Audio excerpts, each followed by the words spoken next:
sọ̀yà o.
Ṣe fún ọ tó lè fọwọ́ lẹ́rán.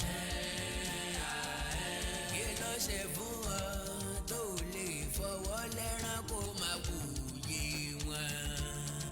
Tómi lọ ṣàgùn sí, tómi lọ ṣàgbélò sí, tómi pé lápèpá o. Ẹ wo ènìyàn, ẹ ò ráyè lóde náà.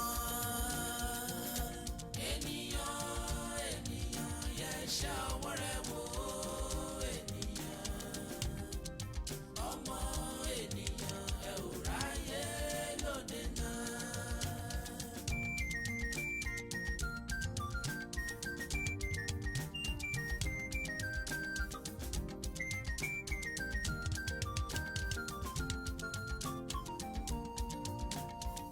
Àṣìgbè má ṣègbè mọ́, àṣìbàjẹ́ ẹyẹ sòtítọ́ o. Ẹni dalẹ̀ abalẹ̀ lọ́wọ́. Ẹ̀wẹ̀ nìyàn, ẹ̀wẹ̀ nìyàn, ẹ ò ráyè lóde náà. Ènìyàn yẹ ṣàwọ́ rẹ̀ wò ènìyàn, ọmọ ènìyàn ẹ ò ráyè lóde náà. Well, ẹ jẹ́ àkìrà wa kó sinmi òní. Kákìrà wa pé a kó ìsinmi òpin ọ̀sẹ̀. Òpin ọ̀sẹ̀ a máa bẹ̀rẹ̀ látọjọ́ Jímọ̀, Sátidé, Sunday ńlá kásẹ̀ òpin ọ̀sẹ̀ ńlẹ̀. Bó bá ti di Monday iṣẹ́ bẹ̀rẹ̀. Ní òde lọ́jọ́ Monday Èkó ò ní gbàgbà kó gbà ó. Ẹni ọba wa gbọ́n bó bá jọ mi Èkìtì ní òpin lọ́jọ́ Monday Èkìtì ò ní gbàgbà kó gbà ó. Lọ́jọ́ Monday Ọ̀yọ́ ò ní gbàgbà kó gbà ó. Kò sẹ́ni tó yẹ kó gbàgbà kó gbà lọ́jọ́ Monday. Mo kí n bíkíbi tẹ́ ti láǹfààní láti máa wò mí jákèjádò àgbáńlá ayé. Gbogbo ọmọ Yorùbá àwa yóò àódò yóò dò sẹ́ǹgúdù sẹ́ǹfàìn. Ayọ̀ àti ìdùnnú kò ní fi lé wa lẹ̀ nígbà kọ̀ọ̀kan. Ayọ̀ àti ìdùnnú ni yóò fi lé wa ṣe bùgbé.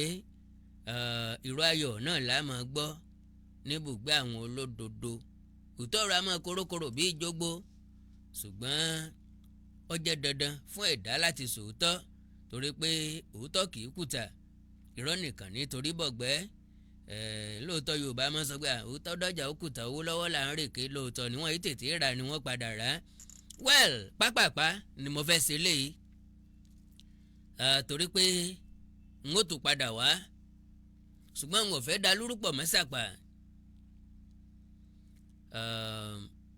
Ẹ jẹ́ kí n kọ́kọ́ bẹ̀rẹ̀ lọ́wọ́ Yorùbá pé àwọn tó jẹ́ hero wa kí ni ń ṣẹlẹ̀ sí wọn, ńbo ni wọ́n wà, kí làtúbọ̀tán wọn, kí làyọrísí wọn. Gbogbo ẹ̀dá tó ti gbọ́rọ̀ Yorùbá lékàn, gbogbo ẹ̀dá tó ti kó ọ̀rọ̀ Yorùbá léyà, kí ni máa ń padà gbẹ̀yìn ọ̀rọ̀ wọn. Ńlá fi sọ wípé jàfójó kan ò sí níbì kan bí ò sì jà fúnra ẹ̀.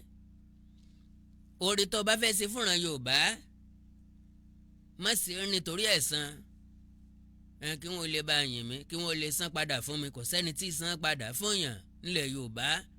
Ibi ni wọ́n fi san fólóore bíi káfíkì gójú olóore. Ìgbésẹ̀ Yorùbá nù. ń tá àmọ́ Yorùbá mọ́nu bọ́lọ̀ ń ọba mi ṣe dá Yorùbá àbíbìràn Yorùbá ṣe yàn láti mọ sílé ayé tiwọn nu. Láàárọ̀ yìí la gbọ́ pé General Ọládépọ̀ Díyà wọ́n ti filẹ̀ sasọ́búra kọ́lọ̀ ń ọ̀dẹlẹ̀ fẹ́yàn re èbó káre èbó ní procrastination is the thief of time. Ìfifalẹ̀ ń ó ṣe lọ́la màá ṣe lọ́túnla tó bá dìrọ̀lẹ́ máa ṣe ń bá dọdún tí ń bọ̀ máa ṣe ọmọ ń jí àkókò gbé mọ́ni lọ́wọ́ ni. Because àwọn kankan ń bẹ tó yẹ kẹ́dà ó tètè ṣe bá a bá tètè mójú kan ẹ̀ èèyàn lè pàdánù rẹ̀ èèyàn lè mọ́ lè bá mọ́. Ó ní pé lọ́dún tó lọ lọ́kàn mi lọ síbẹ̀ ń pé ó yẹ kéèyàn wá bàbá wa Ọládépọ̀ Díyà lọ àwọn nìkan kọ́ àti bàbá wa Tafa Balógun former Inspector General of Police. Àwọn méjèèjì ọmọ Yorùbá àtàtà ni wọ́n kópa tiwọn ńlẹ̀ Yorùbá ńgbà tí wọ́n wà láyé. General Ọládépọ̀ Díyà ọ̀rọ̀ Yorùbá ló wà lórí ẹ̀mí ẹ̀ tí wọ́n fi parọ́ mọ́ pé ó fẹ́ dìtẹ̀ gbàjọba tí wọ́n fi sọ akọni sẹ́wọ̀n tí wọ́n fi dájọ́ ẹ̀wọ̀n gbére fún un kó tó di pórí kó bàbá yọ wọ́n rìlẹ́sì wọn. Láti ìgbà tán ti rìlẹ́sì wọn torí Ọlọ́run General Ọládépọ̀ Díyà kò dá sí politics Nàìjíríà. Positive ọ̀rọ̀ ńlẹ̀ lè gbọ́ lẹ́nu wọn ìgbàkigbà tí ẹ bá débẹ̀. So forgotten hero ni mo ní wọ́n pe táìtù kìíní ọ̀hún nígbà yẹn pé màá wáyè wọ́n wá wọn lọ màá wáyè màá wá bàbá wa Tafa Balógun lọ. Mo ti wá bàbá Tafa Balógun lọ rí ṣùgbọ́n wíwá lọ pé mo rèé kí wọn lásán ni kì í ṣe pé mo lọ fọ̀rọ̀ jómi torí ọ̀rọ̀ pẹ̀lú wọn. So mo wá ń dájọ́ sí i kó tó di pé a gbọ́ ti bàbá Tafa Balógun náà ti bàbá Ọládépọ̀ Díyà ló bá wa lójijì. Kò sẹ́ni tí ò dágbádá kú gbogbo aládágbádá kú. Gbogbo àtàrí tí ń wọ̀run mọ̀nà lónìí ni yóò padà wọlé sùn. Kò sẹ́ni tí ò ní kú tó kú bá bá rí ò ní dìgbòrò. Àwọn wọ̀nyí ti gbìyànjú wọ́n ti ṣe ní tí wọ́n lè ṣe nílé ayé wọ́n ti jẹ́ ní téèyàn jẹ́ wọ́n ti dá ní téèyàn dà nílé ayé kọ́lọ̀ wọn dẹ̀lẹ̀ fẹ́yàn re. So àárọ̀ iná nìròyìn ọ̀nkàn wá kú pé wọ́n ti filẹ̀ sásọ́búra. Bí mo ṣe rí ròyìn náà ni former chief of staff in General Sani Abacha's military junta Lieutenant General Donaldson Ọládépọ̀ Oyèyínká Díyà retired is dead. So general ni wọ́n ti padà di general. Lieutenant General ni wọ́n nínú sọ́jà ńgbà tí wọ́n jẹ́ tí wọ́n ń deputize Abacha. Ọ̀gbẹ́ni onígò dúdú jọ ní torí pé Abacha ò fẹ́ ẹni tí ó bá dupò bí tó wà torí ẹ̀ ló ṣe káwọn ọmọ Yorùbá kan sọ sẹ́wọ̀n nígbà náà ó ní wọ́n fẹ́ dìtẹ̀ gbàjọba lára wọn Olúṣẹ́gun Ọbásanjọ́ tó tẹ̀wọ̀n dé tó padà wá jọba tá a fi ń wò ó pé ẹni tó yẹ kó ṣe dáadáa níjọba jù Olúṣẹ́gun Òkìkí Ọlárẹ̀mú Ọbásanjọ́ ni. Well, history ò ní gbàgbé kálukú wa. Now ọmọ bàbá ni wọ́n kọ̀nfàmù pé bàbá ti dágbére fáyé láàárọ̀ yìí.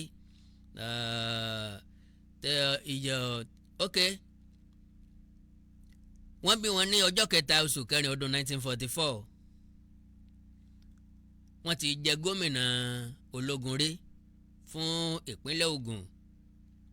Bẹ́ẹ̀ ni lẹ́yìn kó Buhari ìdí àgbọn táwọn gbàjọba ní December 31st 1983.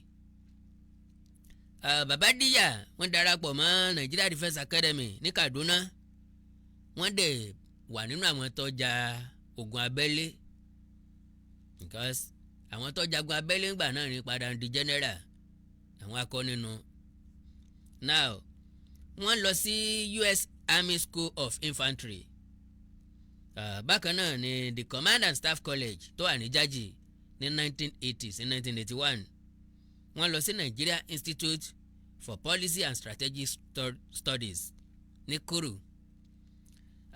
Ńgbà tí wọ́n wà gẹ́gẹ́ bí ńgbà tí wọ́n ń ṣiṣẹ́ ológun lọ́wọ́ òun náà ni wọ́n lọ kẹ́kọ̀ọ́ òfin bẹ́ẹ̀ ni ní Ahmadu Bello University tó wà ní Zaria níbi tí wọ́n ti gba LLB degree. Lẹ́yìn ẹ̀ náà ni wọ́n lọ sí Nigeria Law School ńbẹ̀ ni wọ́n ti pè wọ́n sí bar àwọn ní is called to bar wọ́n ní wọ́n pè wọ́n sí bar gẹ́gẹ́ bí solicitor and advocate of the Supreme Court of Nigeria. Wọ́n jẹ́ solicitor ilé ẹjọ́ tó ga jùlọ lórílẹ̀‐èdè Nàìjíríà. Wọ́n ti dipò ńláńlá mú nínú iṣẹ́ ológun lára ẹ̀ ní GOC pé Grand Order Commander nu bákan náà ní 82 Division àti Chief of General Staff igbákejì ààrẹ orílẹ̀‐èdè sí General Sani Abacha.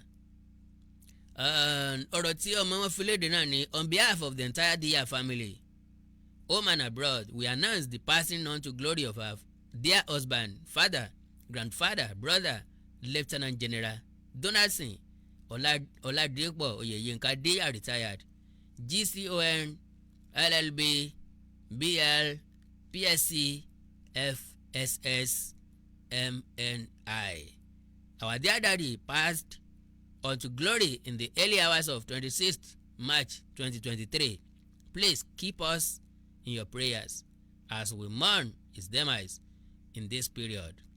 Further announcement will be made public in due course. Barrister Prince Oyesimisola Diya on behalf of the family. Kọ́lọ́hún dẹ̀lẹ̀ fẹ́yàn rí, kọ́lọ́hún mẹ́pẹ̀ burúkú kò lójú wọn, kọ́lọ́hún má fọwọ́ bàjẹ́ kan tí wọ́n fi sílẹ̀. Dídùn ní ìrántí olódodo torí pé iṣẹ́ wọn máa tọ̀ wọ́n lẹ́yìn. Well, pápápá mo fẹ́ ṣe. Bákan náà ni mo sọ̀rọ̀ kan wípé Free Adeyinka grandson. Mo rí pé ọ̀pọ̀lọpọ̀ wa ti gbàgbé nípa arákùnrin ọ̀hún. Ńlọ́jọ́ ń béèrè pé ibo làwọn hero wa wà. Lára hero ilẹ̀ Yorùbá ni Lieutenant General Oladipo Diya. Lára hero Yorùbá òun náà ni Adeyinka grandson wà. Kennedy òun ni pé ọ̀rọ̀ Adeyinka grandson yìí tí wọ́n mú Adeyinka grandson fún kò jalè kò lu jìbìtì bẹ́ẹ̀ ni òdó fàdíyà. Ìfẹ́ ẹ̀yà rẹ̀ ló ní. Ìyànjẹ àwọn ẹ̀yà rẹ̀ lọ́kọ̀ tó fi débi tó wà. Ntọ́ wá jẹ́dùn ọkàn fún wa ni pé ìran Yorùbá ò sọ nǹkan kan lórí máàlù yẹn. Ìyẹn Adeyinka grandson. Ẹnikẹ́ni tó bá ti lè fira rẹ̀ jìn nítorí àwọn ẹ̀yà rẹ̀ irú wọn la kọ́ ni. Adeyinka grandson ò kì í sọ̀daràn. Wọ́n ní wọ́n bá ọ̀rọ̀ ìkórìíra nínú àwọn ètò tó ṣe lórí àwọn ẹ̀yà Ìgbò kan náà tá à ń sọ pa àwọn yìí náà ni. Bójú ọ̀bá rí ẹnu kì í wé. Nínú àwọn ọ̀dọ́ Yorùbá tó wà intelligent Adeyinka grandson jẹ́ kan nù wọn. You know me very well, you know me too well. Èmi ò kì í ṣẹni tí máa ń figbá kan bọ̀ kan tàbí tí máa ń bọ ti ilé kín tàbí tí ò ní lè sọ pé ntọ́ bá ṣe kò ṣe é. So à ń rọ gbogbo ẹ̀yin ọmọ Yorùbá pátápátá. Lóòótọ́ gbogbo wa náà lè máa sọ pé láwọn àkókò kan lè máa sọ pé àṣejù wa pọ̀ kò sí bí ó ṣe ní rí bẹ́ẹ̀.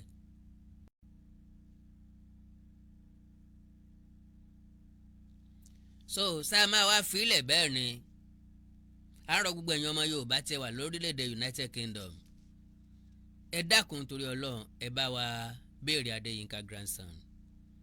Ẹ̀yin tẹ́ ẹ bá máa hàn gbèsè tá a lè gbé tíjọba orílẹ̀‐èdè Britain tí wọ́n United Kingdom tí wọ́n fi lè gbà pẹ́ rẹ̀ kí wọ́n jọ kí wọ́n bá wa fi Adéyínká grandson sílẹ̀. Aṣíwájú Bọ́lá Ahmed Tinubu, the president-elect of Nigeria, Adéyínká grandson fẹ́ràn yín gan. Yes, ariwo Bọ́lá Ahmed Tinubu ni máa ń pa. Káwo tó support yín, Adéyínká grandson ti ń support yín sẹ́yìn. Ọ̀dà ọ̀dẹ́gbẹ́ ni majority wá fi support yín. Olólùfẹ́ yín tòótọ́ l'Adéyínká grandson. Gbogbo ọ̀nà tẹ́ bá lè gbà, gbogbo ipá tẹ́ bá lè sà kí máànù yìí fi jáde kúrò níbi tó wà. Ẹ̀yin amọ̀ èyí kì í ṣe léègbín, ọmọ aráyé ló fi síbi tí ò yẹ. Ìyà ìmọ̀dé ní ń jìyà ẹ̀yẹ ọ̀pọ̀lọpọ̀ èèyàn ló nìkan ń jẹ, kò yẹ kó rí bẹ́ẹ̀. So bá a bá wí bẹ́ẹ̀ táyà bá kú bẹ́ẹ̀, Adéyínká grandson kì í sọ̀daràn. Free Adéyínká grandson. Kò gbẹ̀mí ẹnì kankan, kò pé kán lọ dà lóró ń bì kankan. Àwọn ẹ̀yà tó kórìíra wa lòun náà kórìíra. So that is that on Adéyínká grandson. Adéyínká grandson bí tó bá wà tó bá ń láǹfààní àti máa gbọ́ mi, especially me Àkàndọ̀rọ̀ Awikonko, I love you. You have done wonderfully well. Majority ò ní mọ iye nǹkan tó ṣe lẹ́ni o, ṣùgbọ́n lẹ́yìn wa ò làwọn padà mọ́.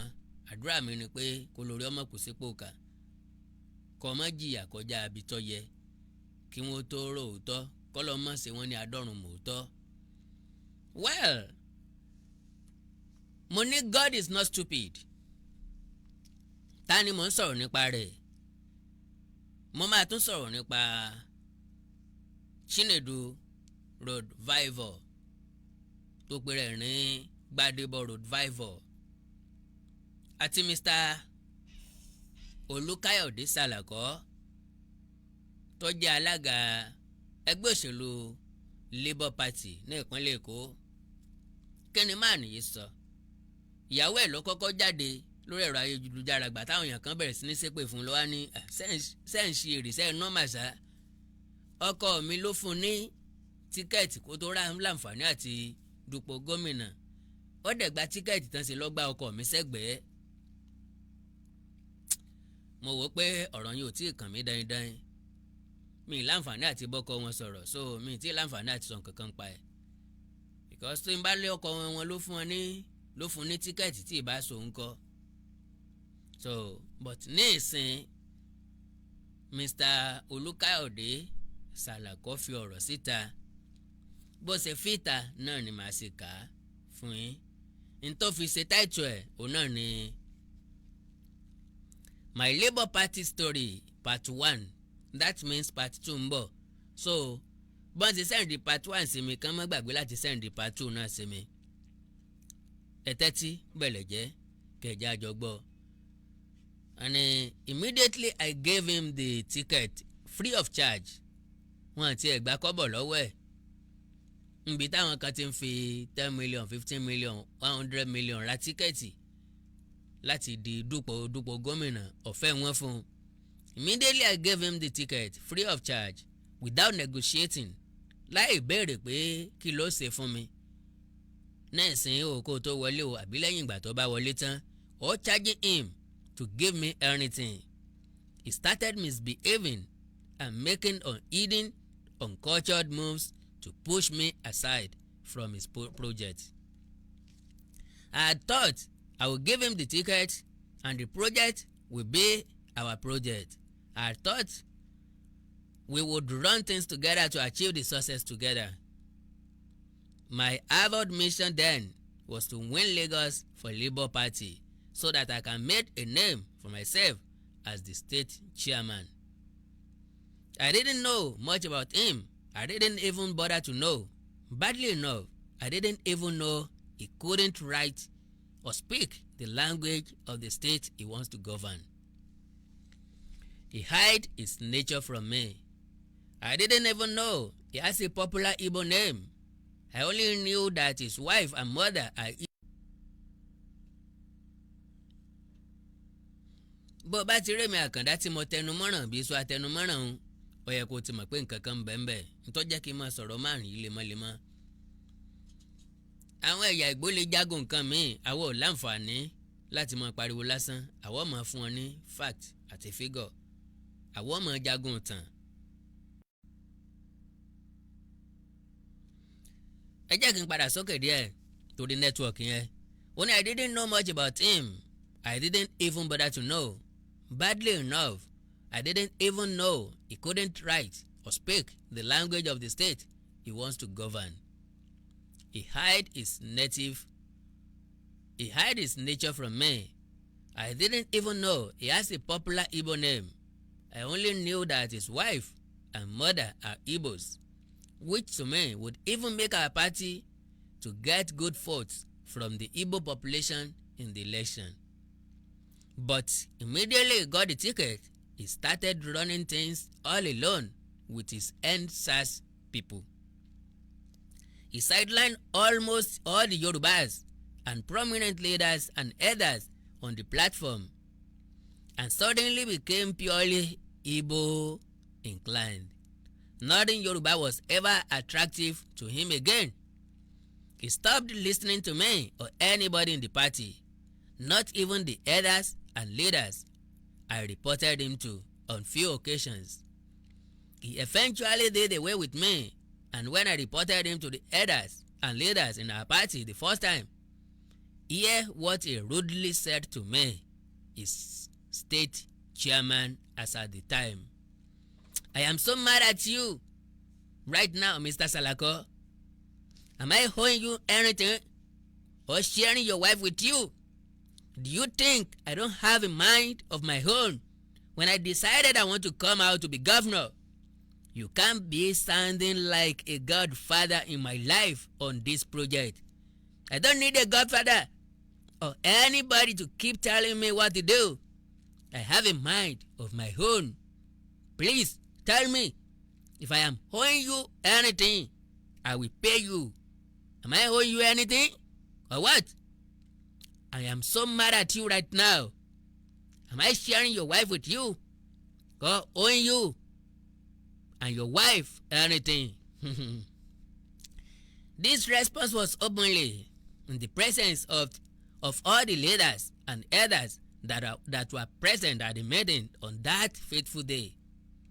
The chairman of the Leaders and Elders Forum of our party then, who presided over the meeting that day, Chief Sumbo Onitiri, also eventually saw what I saw about him in the course of the project and back out at the dying minute with disappointment. He is now accidentally a chieftain of the All Progressives Congress, APC, in the state. Salvador, who is the apex leader of the party in the state, also back out along with many other prominent stakeholders, including many of the LGA and LCDA chairmen of the party. I also stayed on my own throughout the period and voted for Babajide Sanwo-Olu to continue to run Lagos State as progressively peaceful as he has been running it over the last 3 years. Throughout my stay in office as the state chairman of the party, vindictively, he never got my office involved in anything, gave me anything, or did anything with him. I got no shishi or any encouragement to run my office or anything as at the period. I was completely sidelined.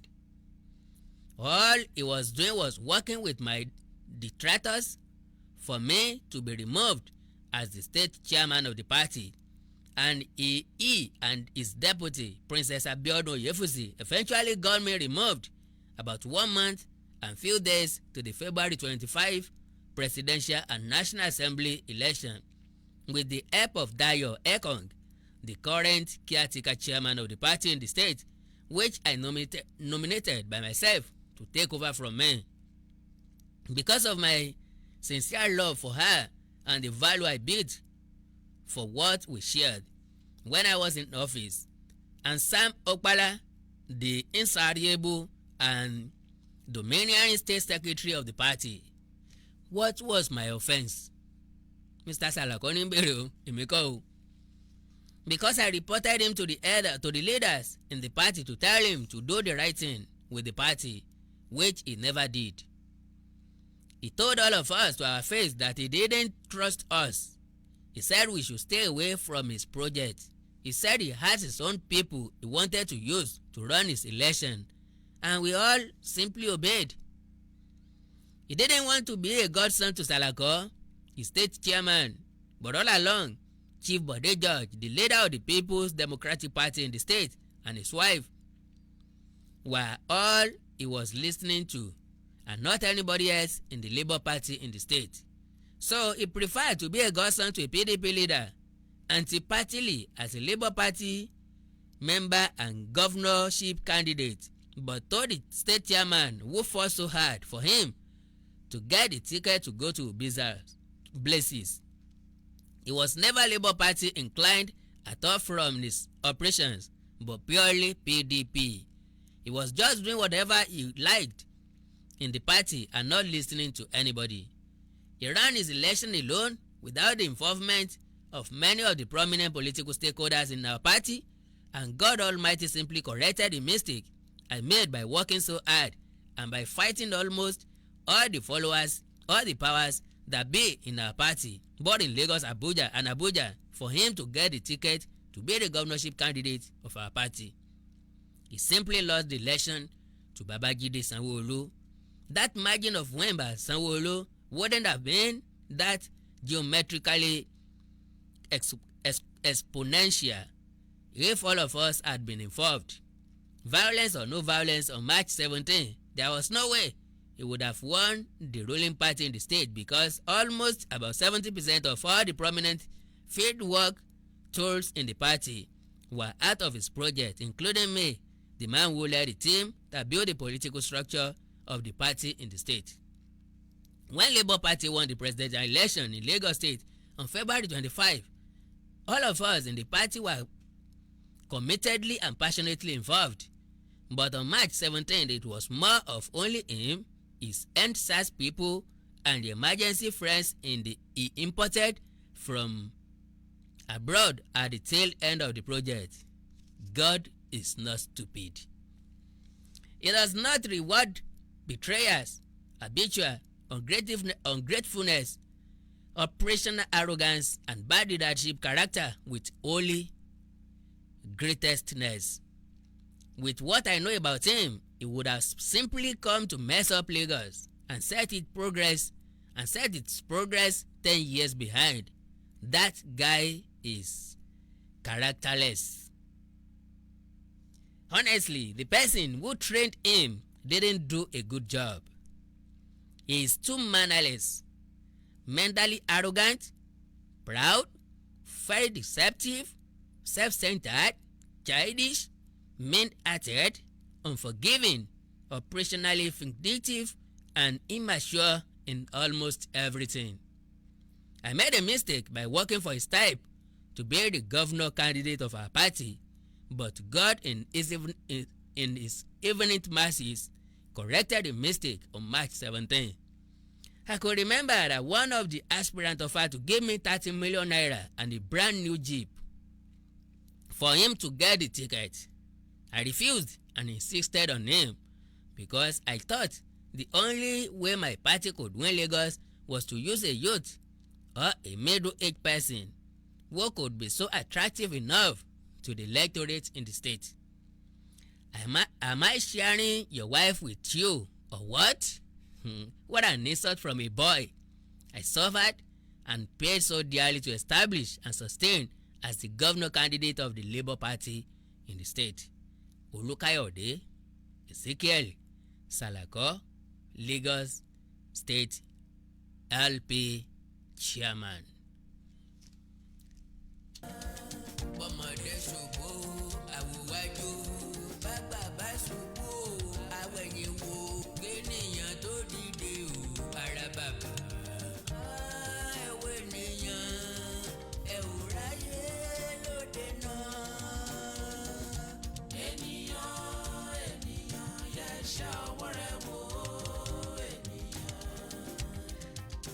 Wẹ́ẹ̀sẹ̀ gbàgbé ń ọ̀fẹ́ dá lórúkọ mọ́sàpá mo ní màá sí lọ́tọ̀ọ̀tọ̀ ni eléyìí ni wọ́n fi parí ètò tẹ́lẹ̀ yìí. Mo dúpẹ́ lọ́wọ́ ẹ̀yin tẹ́ wò ó, ètò kàǹkà ń bọ̀ lọ́nà ní ìsìn náà ni n bá ti parí eléyìí náà ni wọ́n bẹ̀rẹ̀ mí ètò kankan ní a gbọ́dọ̀ dápọ̀ mọ́ mi torí ọ̀la torí mọ̀ pé ọ̀pọ̀lọpọ̀ nínú wa àti nínú àwọn ọmọ wa àrọ́mọdọ́mọ wa ni wọ́n mọ̀ make reference sí program tí mo fẹ́ padà ṣe nísìn.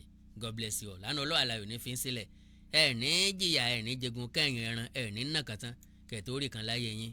God bless you all.